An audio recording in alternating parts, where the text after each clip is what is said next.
ጌታ ሆይ ምንም አይነት ነገር ውስጥ ባልፍ እምነቴ እንዳይፈተን በምህረት አግዘኝ። አሜን። It's my prayer።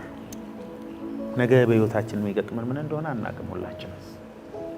እግዚአብሔር ነገ ለማንም አልሰጠም። ትናንትና የተቀበሩ ሰዎች ሁሉ ለዛሬ እቅድ ነበራቸው። you don't know about tomorrow። መጨረሻችን መቼ እንዴት ወዴት እንደሆነ አናውቅም። እዚህ ምድር ላይ ስንኖር ግን ከማይታየው ዓለም የሚታይ ነገር እያወጣን ብንኖር መልካም ደስ ያሰኛል። እምነትህ እንዳይነካ እግዚአብሔር ይርዳህ።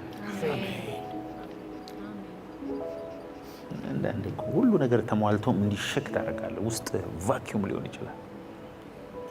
ራሳቸውን የሚያጠፉ ሰዎች እኮ 15 መኪና ድርድሮ ነው በር ላይ ሚሊየንስ ኦፍ ዶላር አካውንታቸው ላይ ያለ እኮ ነው ራሳቸው የሚያጠፉ። የማቴሪያል ኮሌክሽን አይደለም። ብዙዎቻችን አሁን እንዲና እንዲ ቢኖረኝ በቃ እኔ ከዛ በኋላ ደስተኛ ነን ብለን እናስባለን። ውሸት ነው። ደስተኛ ሰው ምንም ሳይኖረውም ደስተኛ ነው፣ ሲኖረውም ደስተኛ ነው። ደስታን ለነገ የሚያስቀምጥ ሰው ደስተኛ አይሆንም። ውሸት። አሜሪካ ብትሄዱ እንዳለ አሜሪካ የሚኖሩ ኢትዮጵያኖች አኩርፈዋል። ምግብ አለ፣ ልብስ አለ፣ የሚነዱት መኪና አለ፣ ግን ደስተኞች አይደሉም። እዚህ ያለውም ደስተኛ አይደለም። ደስታ፣ ሰላም የመንፈስ ፍሬ ነው።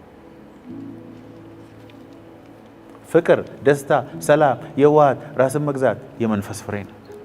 የመንፈስን ፍሬ ከአካለ ላይ የምትፈልገው ለምንድን ነው? ሚሊዮን ብር አካውንቴ ላይ ቢኖር እንዲህ አይነት መኪና ቢኖረኝና መኖሪያ ቤት ቢኖር። አሁን መኖሪያ ቤት የሌለው ሰው አቤት እኔ ግን ቤት የሰራው ቀን የምደሰተው ደስታ ትደሰታለህ፣ ግን ለአንድ ሳምንት ነው።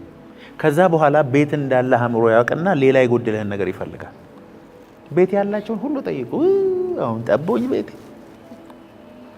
ዛሬ የምትመኘው ነገር በጠቅላላ እጅ ላይ ሲመጣ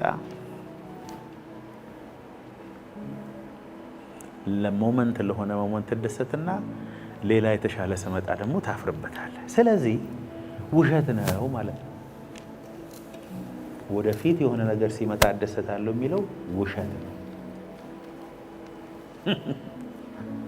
ይቅርታ፣ ውሸት ነው። ባል ሳገባ ነው የምደሰተው፣ ልጅ ስወልድ ነው የምደሰተው፣ ዲግሪ ሲይዝ ነው የምደሰተው፣ አካውንቴ ላይ ገንዘብ ስገባ ነው የምደሰተው። ደስታን ለፊውቸር ያስቀመጠ ሰው የለም።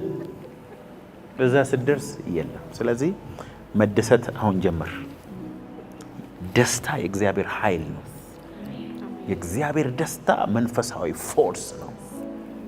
አሜን በሏ። አሜን። ዶንት ቢ አታች አታርጉት ደስታችሁን ከሆነ ነገር ጋር